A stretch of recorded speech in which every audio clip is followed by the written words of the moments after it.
Okay, this is Marty Wilson speaking. It's October 27, 2023. We're at the Monroe County Historical Association talking to Camille Breslauer, and Amy and Tanya are in the room with us. Camille's had a long life in Monroe County and has done a lot of things, so we're going to explore some of those avenues today. So Camille, let's start with this. Where and when were you born? I was born in Pittston, Pennsylvania, and let's see, 86 years old I am. So that would be 1937. Wow. And you grew up there, but how did you end up in the Poconos? Well, I met my first husband in high school, and he got a scholarship to ESU, to college. So he was here in 58, and then after we married, and he went to, he dropped out of school to go because he had no parents and he couldn't take care of his own tuition and so on. So he went to the Air Force, and then after the Air Force came back to ASU, and we came back. Then we were married and had a child, and so we lived in, finished school here, and then he got a job in Flemington, so we moved to Flemington for 20 years. But we always knew we were going to come back. So we were renting an apartment in a house that we now own, and we went by one day and saw it was for sale. So we ran in to see her. We were coming from Flemington to my parents in Pittston, and she said, "Yes, it's for sale, kids." She called us kids, and $32,000. We thought that was a lot of money, you know. In those days, 32,000 was, I guess. And she said, we said, "Oh, could you come down on that a little?" She said, "No, kids, it's a fair price. The house, big house, and 3.5 acres, 32,000. So we watched it for maybe about a year. We went back and forth, and the sign remained, so we finally bought it. And he was then moved from Flemington to Belvedere. He was principal of Belvedere High School, and we were going to build our house when we retired. And I said, "Why don't we do it now, Carmen? Belvedere, is only 20 minutes from Stroudsburg, so we can live there now. We don't have to wait till you retire." So we did. So we built the house in 78, and we've been there ever since. This is the property at the bottom of Foxtown Hill. Yes, where I am now, living with my son. My son bought the house for me 20 years ago, and a couple of years ago asked me, when I had a heart thing done, asked me why don't I come in? He said, "I use about a third of the house. Why don't you move in? You can have the whole first floor." So that's why I ended up back. But I was living at Marty's property and really hated to leave it because I had a wonderful time there. It was a beautiful place. And so then but when I first came here, I had been teaching early children. I was an early childhood major, so I was teaching preschool children and ones with handicaps, or now they don't call it now, and handicap is not a good word, but that's what they were, children that had a couple of different issues. And we worked on a program that was 3 years old, and then we worked on a program for early intervention because they didn't do anything with children that had issues until 3. Well, all that time from 0 to birth to 3 years old was wasted time. So we set up at the hospital, Mount Hunterdon Medical Center, we set up a program for early intervention. And so when I came here, I had good friends there. So when we moved, I was really heartbroken to move away from there. But and so I got here and I said, "What am I going to do now?" So I looked into working with children and youth, and I did that for a while. And then I thought, well, let me get back to my teaching little children. So I got a job in a nursery school. But I had time. I wanted to do something else with my time. So I looked around for opportunities to do some help if I could. And I found women struggling, no place to go and nothing to do with abused women, and so I said, oh, so that was a grassroots. I was one of the founders of Women's Resources. It was a grassroots organization sitting at kitchen tables just like this, and we came up with this program to help women and children. Was this before the school or after the school? This was before. Okay. Oh yeah, this was before the school, before my school.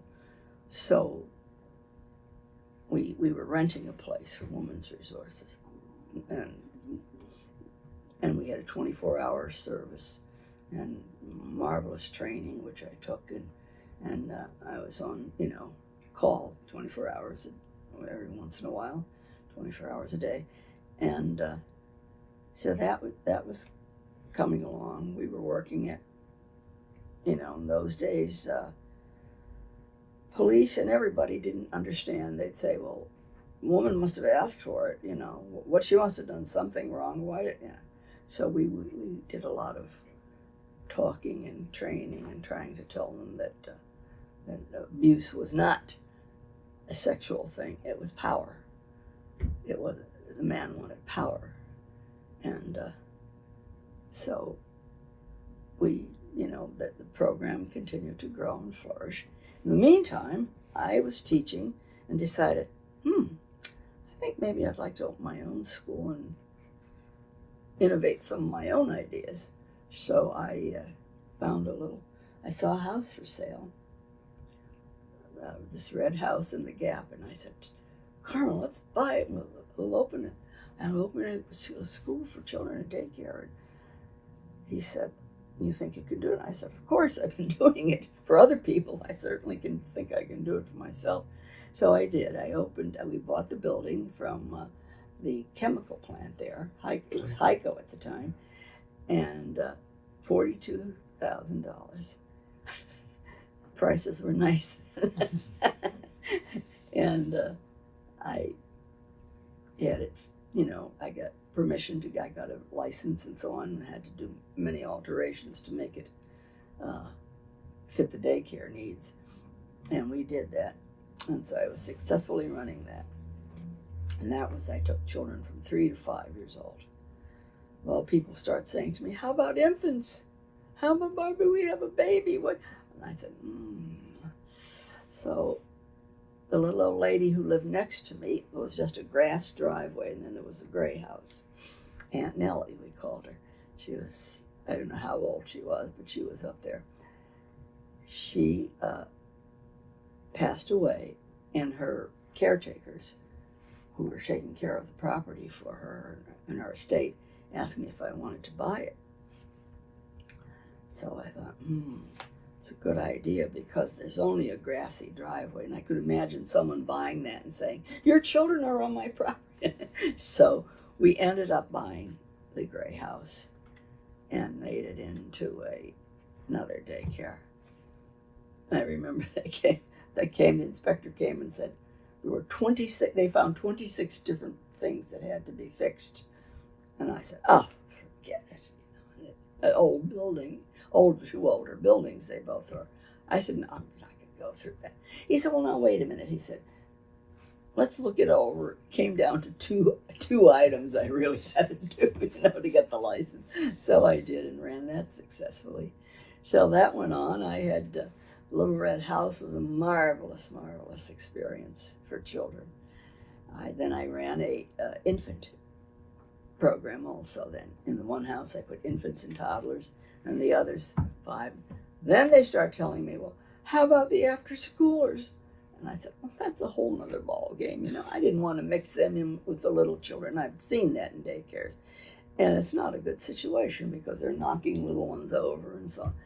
So I had a double garage out there that I wasn't using, so I remodeled that and made a special place for the after-schoolers. And they had a ball. They would come there, and that was their place. They did homework, but they also played games, and they all had all kinds of things. So it was marvelous. Marvelous program. I had 16 people working for me by the time I retired, with 100 children running around the property. I didn't realize it was that. Was it 2.5 acres? I bought that property, 2.5 acres, and so there's 2.5 acres and 3 buildings on it, and just was beautiful. You know, I didn't worry about. In the meantime, I had married my second husband, who was Tom Breslauer, who people probably know. A lovely man, 21 years older than me, was told, "Don't marry him. He's too old. Blah blah blah. You'll end up taking care of him." P.S. I had open heart surgery. He was sitting next to my bed.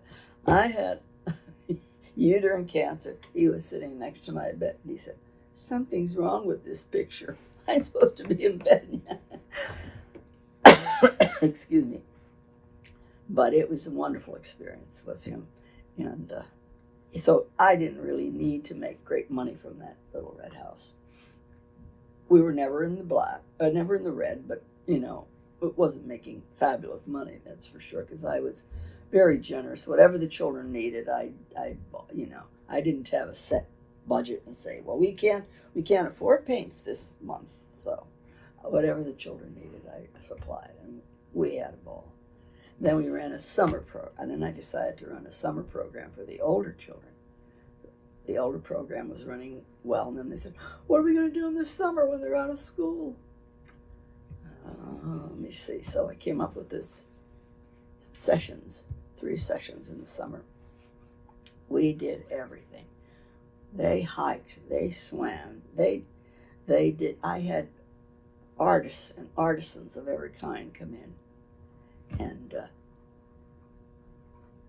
do programs for them. You know, I'd say, bring the best of you have, and then, then do something with them, a program with them, to show them something simple, but show them what you can achieve with that. And they did that. They brought live animals, and we made paper. They did all kinds of. It was a great program. And the kids swam. They had a pool in the gap at that time, and they were all of an age that they could have gone in free, but I bought 3 memberships, and walked them down to the pool. They walked the Appalachian Trail. By the time the summer was over, they were walking 6 miles. those kids, and at the end of the session, we had a overnight camp out at one of the parks up there, not Tobyhanna, but there's another. Promised Land? Yeah, Promised Land. Took them to Promised Land with a lot of parent chaperones, and these are things they'll probably never forget. Yeah. And they just had a ball. So it was a wonderful experience. So, all right, get to the point where there's 100 kids, and I'm getting older, and I married my husband who loved to travel, and he wanted to travel, and it was difficult with 16 employees and 100 children. I didn't know how I could get away for a couple of weeks. It was a lot of work. And so it was one sunny day, I'm sitting there and I'm thinking, what are you doing? Why don't you just retire? And so I did. So I sold. I was going to sell the little red house. My clients were heartbroken. Oh, no. So this man and his wife came from New Brunswick. And they were going to buy that, and I had a 4-apartment building at the time in East Stroudsburg. So I thought, I'll just get rid of everything. So they made a deal. They liked it. They were going to buy it, blah, blah, blah. Took my books to their accountant. I told them right off, I said, it doesn't make great money right now. Maybe you can do something. Well, she was with pearls and all dressed up. She had an idea she was going to be an administrator. Well, I was an administrator. I was cleaning garbage cans and supplying and doing all kinds of crazy things, besides having the infant class. I was always with the infants. And so she came a couple times, and I thought, she'd never gotten down on the floor with the children. She's never done anything. I don't know how this is going to work. Well, P.S. They bought it. 2 weeks later, I get a call from them. Your payroll's too high, blah, blah, blah. I said, your accountant had my books for a month. I told you. Well, they want to back out of the deal. So I said, well, let me talk to my lawyer. And so he said, oh, they wanted to keep the apartment building, though. I said, oh, no. This is a package deal. You don't buy the red house, you're not buying the apartment building either. So my lawyer said, well, he said, tell you the truth, Camille, if they let it go, if they don't pay the money and just let it go into, you'll both be losers because you can't do anything with it and they can't do anything with it. So he said, give it back to them. Let them give it back to you as long as they pay all the lawyer fees. But they had put a $50,000 deposit down. And he said, by all rights and means, that money is yours. You can keep that money. You don't have to return that to them. I said, look, I don't want anything they don't want the place. I don't want their money either. But I don't want to pay for lawyer fees again. So he said, no, they'll have to pay for all those. So I told them that, and they said, $8,000. It came to them. They said, oh, $8,000. I said, well, it's $8,000 or $50,000. Which do you wish? So they decided they better get the $8,000 and get out of there. And so I ran it again for another couple of years, but then I really decided to retire. So then the question was, what are you going to do now with it? So being involved with Women's Resources, they always rented. They never owned a building, so they were renting, which prohibit them from going for grants that are, bricks and mortar. They couldn't go for anything like that. They could get something for daily run operation, but they couldn't get any big grants or anything like that. So I said, well, I leased it to them. We did a 10-year lease.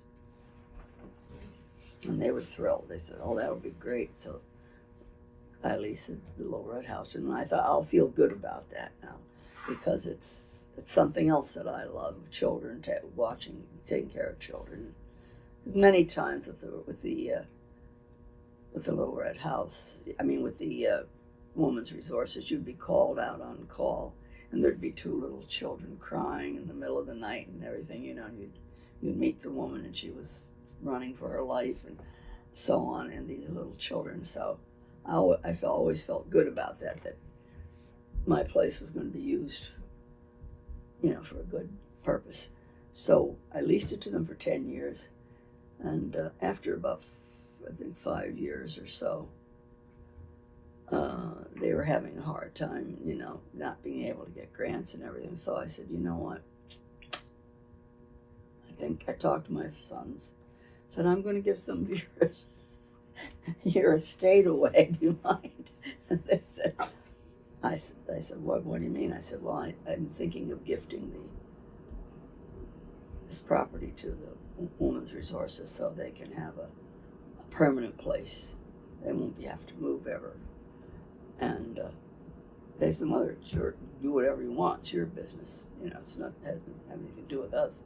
So that's what I did. I gifted it to them, and then with that, and then helped them raise $1 million to build a counseling center.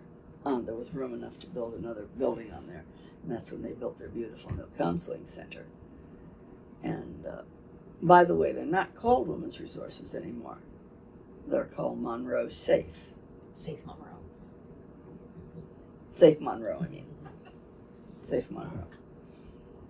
Which, I don't know, they invited me down to the new unveiling of the new logo, and I didn't know quite whether it says what it should say, because what if people that don't know, what does that mean, Safe Monroe? I don't know if that has any meaning to them.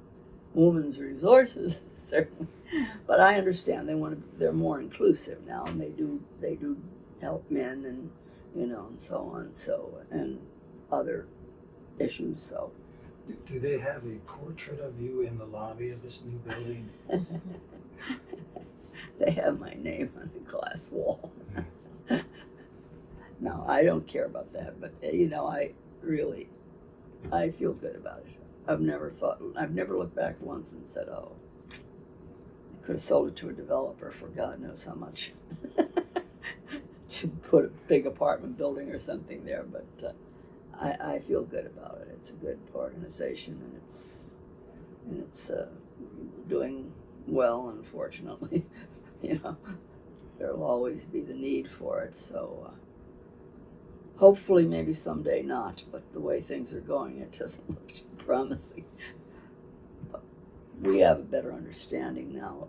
The community understands what they're doing, the work they're doing, and the police have been very helpful, and so on. So and attorneys and so on. So have you noticed things have changed. Have you noticed a change in the attitude towards that organization over the years? Oh, absolutely. That's what I'm saying. Among police and yes, sure. It used to be like, well, she must have done something to ask for it. No, she didn't do anything to ask for it. And so we did a lot of trainings with law enforcement and the legal community and so on, and schools.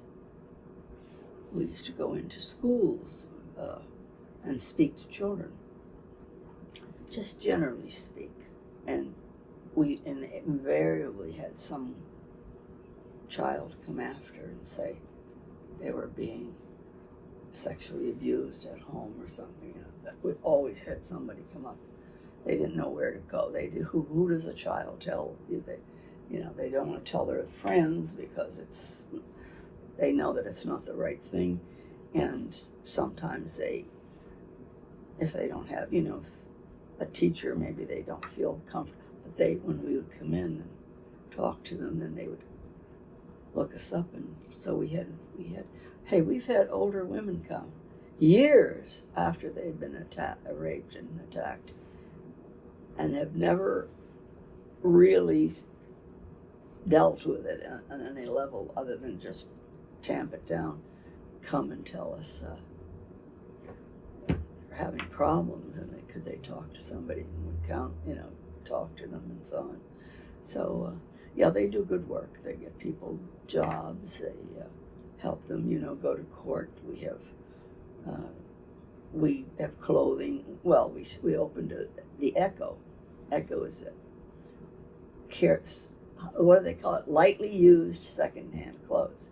But they've got some beautiful things there, and that we established that as a way to make some funds for us, and also a way for people who don't have money. You can go in there and for a few dollars buy some really nice clothes, and help them go to court and look presentable and so on. So it's been an interesting life, to say the least, and a wonderful life with my second husband, who I was told not to marry. He lived to be 93, and you know him, Marty. I know him well, yeah. He was a wonderful, wonderful man, brilliant man, and he just thought I was the cat's meow. So he just really unconditional love. I was so happy I did that. I was warned against it because of the years, but my friend told me, you don't have a crystal ball. You don't know what's going to happen from one day to the next. So it's been a pleasure living in this community. When my first husband left after 32 years,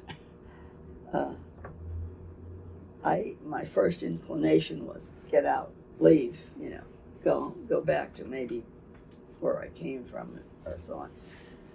And the more I thought of it, no, wait a minute, I've got a lot of friends and I have community here. I've got my businesses here. And I thought, no, I'm not going to go. He had to find himself after 32 years. After 30, we went together 4 years, so that's 36 years. So he was ill, and so I excuse him for that. But anyway, otherwise, it's been a great life and a great I've enjoyed living in this community. So, this isn't about Tom, but Tom was a Holocaust survivor. Yes. Steven Spielberg sent a film crew out. Yes. Do you have a Absolutely. copy of that? Yes. I wonder if the MCHA would like. Would you? We would love a Fascinating copy story. of that. Oh, okay. I've never They seen made that. it. They made a documentary out of his life. Oh yes, it Please. was in film. What do they call them? Film reviews. You know, where they show the new films. Previews? Previews, yeah. And so they came. They interviewed him. Yes, please. They interviewed him at the college, and then we got a notice from Spielberg that he was doing this after Schindler's List. He set aside I don't know how many millions to reach all Holocaust survivors because let's face it, the older they get, there's going to be nobody left, and so he did this program, the Shoah he called it, and so they came into the house, they turned it into a studio, shut everything off, and had microphones and lights and everything, phones off and everything, and they interviewed him. He was a natural, wasn't he? I can tell you, I used to bring him to my classes. I've told you this before. He used to come to my classes, and he would have those kids on the edge of their chairs, and I'd see tears coming down cheeks. It was amazing how the effect That's he right. had on people. That's right. Yeah. Even little children. He would go and speak. He went to speak to it. My friend taught a class 6 years old, and she said, 6 years old. They were first or second grade, and she said, would you come? We're talking about the Holocaust, even that early to these little kids. Would you come? He said, yeah, and he never talked down. Like he talked right there, and he said to him, you don't understand? He had a German accent. You don't understand what I'm saying? Ask a question. So he didn't know. He had never talked to kids that young, so he really didn't know what to expect. They were like, he had them in the palm. Anyway, he'd go to a class where the teacher would say, I'm very frightened of this class, Tom, because they're all very bad behavioral problems. Don't worry, he said, don't worry. Never had a problem. He starts speaking, there's this little old man telling you his story, and he had everybody on the edge of their, and they'd never made a sound, never had a problem. Then they'd ask him questions. How about the one little boy? If you saw Hitler now, sir, what would you do? Would you shoot him? And he'd say, no. I would say to him, why? Why did you do that? What did we ever do to you? What did my mother ever do to you? He lost every member of his family, including his mother, except his sister, because she was young and she went to England to as an exchange student. And she was the only one that survived besides Tom. Well, we'll have to get a copy of that interview. Yes. I have it. I gave it to the university. You have it. I think you didn't. You? I might have it actually. I know. Sarah interviewed him too as a junior. That's high right. school That's project. right. I have that somewhere. I'll have to dig that up. And also, Anyway, I'm sorry. We'll go ahead. My brother's wife's children. She was in college. She wanted to interview him for a college essay she did, and did a little book on it. So, yeah, he was a great guy. I told him, you missed your calling. You should have been a college professor. But getting back to you, you've done other things besides. I mean, you've done a lot with these resources. But I know personally that you're involved in other things. What other organizations are you in? Oh, I was involved with the Cancer Society. I drove the cancer van for years. Took patients to cancer, back and forth. And I'm in the Duteau Museum. You're a past president of the Duteau Museum, and I also was on this organization, the Historical Society. I was on that board for a while, and DES, Developmental Educational Services. I've been on that board for years, that's a program that has mentally challenged adults, severely challenged adults, a day program for them. They have 2 places, one in Stroudsburg and one in Rodetsville, and that's a worthwhile program too, so I've been on that board. And You've been busy. I've been busy. I love the arts, so I'm on that board. Pocono Center for the Arts. They're trying to build a center for the arts, for all different arts. And he's working very hard. So Skip Sheets, and they've been putting on shows, bringing in Broadway people. They're doing a big one November 19th. I might as well get that plug in at the Sherman Theater, Cavalcade of Stars. It's going to be a marvelous show. They're going to do everything besides bringing Broadway singers in. They're going to have dancing. They're going to have a magician. They're going to have all kinds of different things. 12 acts. So that's going to be an interesting show, November 19th. And they're buying the building. They bought the building in town where the bakery is, where the Jewish Resource Center used to be, Kathy Lockwood's building. They bought that, and they're going to make a little black box theater in the back, and then they'd like to have artists in residence because there's apartments upstairs. So that's the far plan, to have resident artists come and stay there, a place to stay and do their workshops and so on with local people. And so that's a wonderful, if that gets off the ground, we've been at it now I've been on that board before COVID. And of course COVID put things at a halt. And now, he's back at it, and doesn't want to give up. He's fighting, so I think it's going to work. It's hard. It's long and hard and tedious, but it's a good thing to bring the arts in, able to rejuvenate Stroudsburg and Main Street to get the arts in there. He's got the one building now, and he's talking about maybe purchasing another building, and that's in the works. And he could have gone anywhere. He could have gone out in the country someplace or something, but he thought rejuvenating the town would be a good thing, so that's why they decided to try to make this their own. You're connected to Pocono Community Theater too, aren't you? Oh yes, I was on that. Yeah. You're forgetting your service. I was on that board too. Pocono Community Theater. Well, you've done a lot of things, Camille. Well, I thank God. I've had health issues, but I ignore them. I just push on, and I'm grateful that I have the the energy and to do things, and it's an interesting life. It's been a wonderful life. Is there one thing you're more proud of than other things? I would say that I think my child center was really a legacy for me, because I see big, huge guys come up, Miss Camille. Now they're graduate students and they're married and they have children, and it's been such a wonderful. It was a wonderful start for children to love education. Oh. I'm sorry, I didn't turn that on. And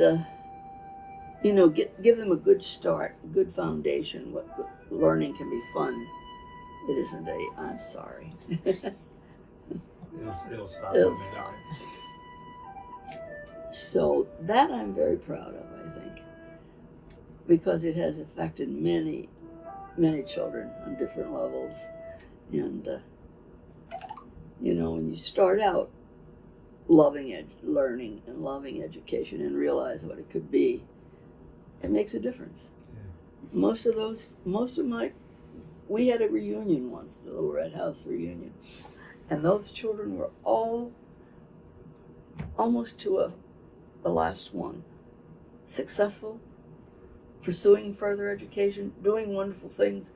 So, I kind of feel like that was a good start for them. And I'm proud of that. I am really proud of that. Besides, the Women's Resources is a good, I'm happy that I've helped a lot of women. Just one story I'll tell you about Women's Resources. One night I was on call, the night before Thanksgiving. I had 14 people coming for dinner the next day, and I was called out. A young woman had been raped and beaten, and so I go over to she's in the hospital. I go over to the hospital, and she's a mess, and she's weeping, and so they took care of her, but her face was dirty. Nobody, took. So I got a washcloth and I cleaned her off, and she said, call my father. So I called the father, and he was in someplace, Allentown or someplace. So she said, will you stay with me? And I said, she said, he was such a nice guy. Yes, he was such a nice guy. Until he had a few drinks, and then he wasn't such a nice guy. So I stayed with her. I waited until her father got there, maybe further than Allentown, because it took him quite a while to get there. And I stayed with her till 5 o'clock in the morning. And the father came in and he thanked me and, hugged me and thanked me. And I went home and proceeded to make dinner for 14 people. And Thanksgiving never meant as much as that Thanksgiving meant to me. I realized, how much I had to be thankful for. And it was I always felt that way when I went to no matter what time of the night or whatever, you're called out and go shelter them. Little children crying, frightened to death, and so on. I'm proud of that, of getting that organization going. Sorry that it has to be, but life is life, and we can only do what we can do to help. So, yeah, it's been an interesting life. There's a great note to end on, but before we end, I always ask, is there something I should have asked you about, something that maybe... Well, I want to tell you this by way of saying that there's always time to do things. I won 2 full scholarships to college when I was in high school. Full scholarship. In those days, scholarship was a full thing. They paid everything. They paid your books, your tuition, your room and board, your everything. And my boyfriend was he had left the university after the first year and was going to the Air Force, and he was stationed in Denver, Colorado. So we decided we would never see each other. How are we going to see each other again? So he said, why don't we get married? So I said, well, that suits me, but so my mother and father, bless them, I told them we want to get married. And she said, but your scholarships, aren't you going to go to college? Aren't you? I said, look, this time I'll do that. I'll get my education. Don't worry about it. That'll happen too. But right now, if we won't be together. And it'll be thousands of miles apart. So we did it. We got married and filled our little car up, a little Chevy, and that was our honeymoon, going across the country from Pittston to Denver, Colorado, to an apartment, and stopping along the way, and that was it. And I never regretted that, because I did get my education too. I did everything. Only at a different time. So time, everything doesn't have to be done by the time you're 20 years old, There's life. There's a lot of life left. So just so you plan on doing it and follow through with it. So I told, and my mother, I bless her, she was strong. I'm sure she was heartbroken. Hershey's daughter, not only is she not going to college, she's going thousands of miles away, and she's standing there waving. My father's in tears, he's hysterical, crying, and we're waving goodbye. We thought it was a big journey, fun thing for us. And I think back to my mother, she must have been dying inside, but she would, so long, have a good, so that was it. And, I did, as I say, I did everything. I went to school again, and I went to school when my boys were in school, when I thought they were old enough to be, that I could leave, I could do things. So I started. Somebody wants me badly. You're a popular woman. Do either of you have any questions? No. What years did you sell? When did you sell the? Sorry. That's okay. What year did I sell the Little. What was the school called? The Little Red. the Little Red House? The Little House. That's what. Yeah, it was red then. Right. I don't know what colors. I forget now. They re-sided and everything. They remodeled the both houses. So when did you sell? When was it? Was it the 8 where you? I sold in 1996. I believe. Oh,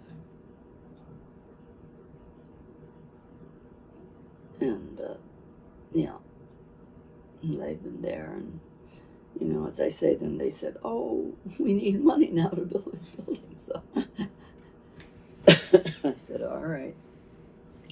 So we had a fundraising program, and I raised $1 million for them to build that new building. We went to people, and people knew.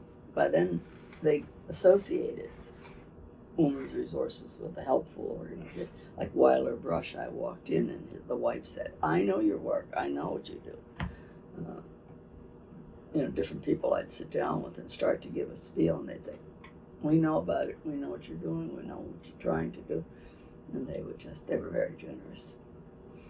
And Hughes, Mrs. Hughes, she was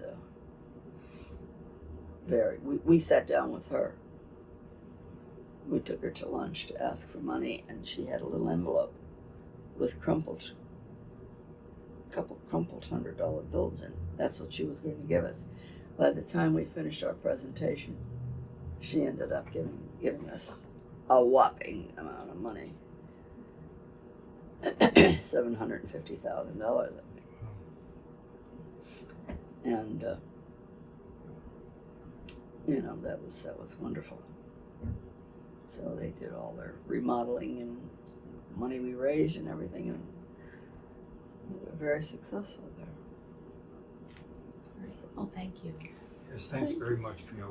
you're welcome. We're going to Yes. shut it down now, but thank you. Good. It's been a joy. Pleasure.